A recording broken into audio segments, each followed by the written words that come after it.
এই মুহূর্তে সব থেকে বড় খবর, রামেশ্বরম বিস্ফোরণ কাণ্ড। দুজন মাস্টার মাইন্ড, তারা এই পশ্চিমবঙ্গে শেল্টার নিয়ে লুকিয়েছিল, তাদেরকে এনআইএ অ্যারেস্ট করেছে। কাঁথি থেকে অ্যারেস্ট।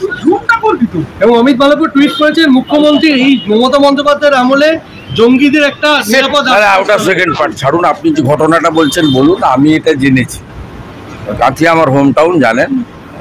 আমি এটা জেনেছি অনেক আগেই সকালে। তা বিষয় হচ্ছে, পশ্চিমবঙ্গ আন্তর্জাতিক অপরাধী জঙ্গি তাদের একটা মুক্তাঞ্চল, এটা বারে বারে প্রমাণ হয়েছে। এর আগে যদি রিকল করেন, সিপিএমের সময় পাঞ্জাবের এখানে যারা বিচ্ছিন্নতাবাদী লোকেরা যুক্ত ছিলেন, তাদের পাঞ্জাব পুলিশ চপারে করে এসে এখানে এনকাউন্টার করেছে।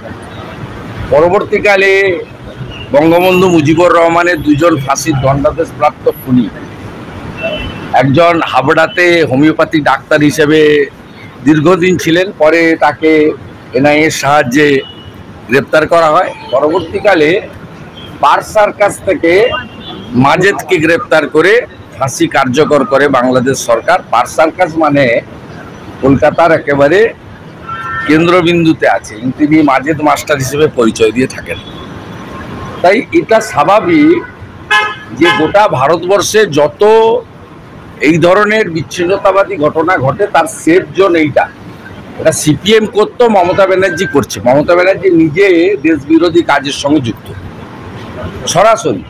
আপনার দিল্লিতে জাহাঙ্গীরপুরীতে যে হনুমান জয়ন্তীর দিন ঘটনা ঘটেছিল, তার মূল অভিযুক্ত ফিরোজ, যে আমাকে 2রা মে হলদিয়া এসডি অফিসে আমি যখন সার্টিফিকেট নিতে গেছিলাম, পাথর ছোড়ায় অভিযুক্ত। এনআইএতে এখনো দিল্লির জেলে আছে, তার বাড়ি তমলুকের একটি গ্রামে।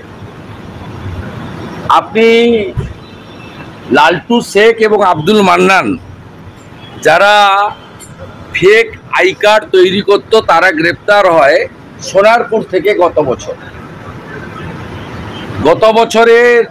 ঠিক একইভাবে ইন্দোরে যে সেক্স র্যাকেট পাওয়া যায়, তাদের সঙ্গে বাংলাদেশের যোগ প্রমাণিত হয়।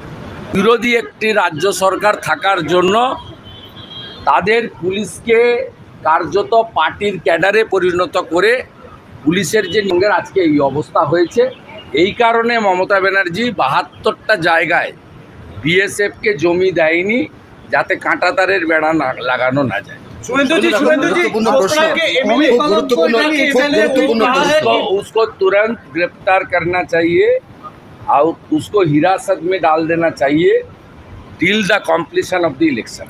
মাত্র 8 দিনের মাথায় রাজ্যে প্রথম দফার লোকসভা নির্বাচন। এরকম একটা স্পর্শকাতর সময় ঠিক এইভাবে পশ্চিমবঙ্গের বুকে লুকিয়ে থাকা দুজন মোস্ট ওয়ান্টেড জঙ্গি গ্রেপ্তার হলো। রাজ্যে সার্বিকভাবে নির্বাচন এবং তার নিরাপত্তা নিয়ে আপনারা কি আশঙ্কিত? আশঙ্কিত কিছু নেই, এ তো প্র্যাকটিস, সবাই জানে। হামিদুর রহমানের বক্তব্য কি, 26 তারিখের পরে আমাদের সেন্ট্রাল বাহিনী থাকবে। তার মানে ওদের সেন্ট্রাল বাহিনী কে? শাহজাহান শেখ। ওদের সেন্ট্রাল বাহিনী কে? হিঙ্গলগঞ্জের মেহেদি হাসান। ওদের সেন্ট্রাল বাহিনী কে? মিনাখার আয়ুব গাজী। ওদের সেন্ট্রাল বাহিনী কে? বাসন্তীর রাজা গাজী।